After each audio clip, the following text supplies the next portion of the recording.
this first phase, foundation, identity as a position coach, and for me as the coordinator, I'd like all of our position coaches to do this, is we need to have a comprehensive list of fundamentals by position.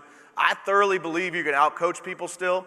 I think you can develop players, right, to be better than they are with technique and fundamentals, all right? Ultimately, that's the backbone of what we do as coaches, and you got to be very thorough for it.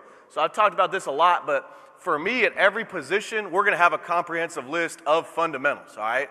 You know, I joke around about this a lot, but I interviewed for a job when I was younger, and I said, you know, we're going to be great technique fundamentals, and the head coach was smart enough to ask me, well, what are the technique and fundamentals, right?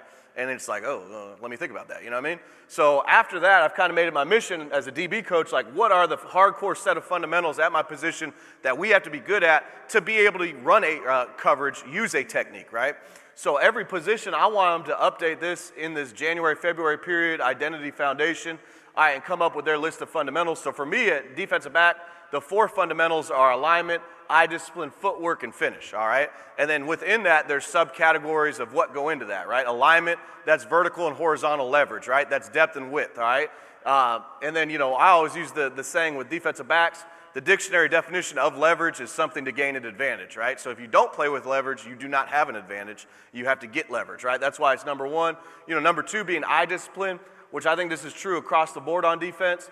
We always talk about scanning the formation, having formation recognition, seeing a primary key, all right, that tells you run or pass, and then that run pass key should transition you to a secondary key, which confirms if it's run or pass. You know, you can easily do that in the secondary, linebacker, D-line, no different, right? I'm a 4-eye, I'm keying the tip of the pad of the tackle, it fans, my secondary key's the guard, right? You know, simple eye progressions that make it work. And then we talk about footwork. You know, I'm a firm believer that every footwork drill we do, you'll see on film. You know what I mean? And I like to back it up with examples. If we work a 45 break, where does it show up in the game? If we work a 90 break, where does this show up in the post, right?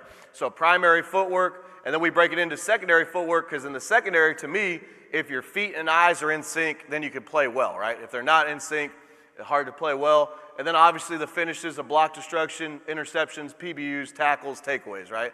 So again, that's not the topic either, but that's an example of what I think you should be doing in that period of the year, right? Is coming up with a comprehensive list of technique and fundamentals.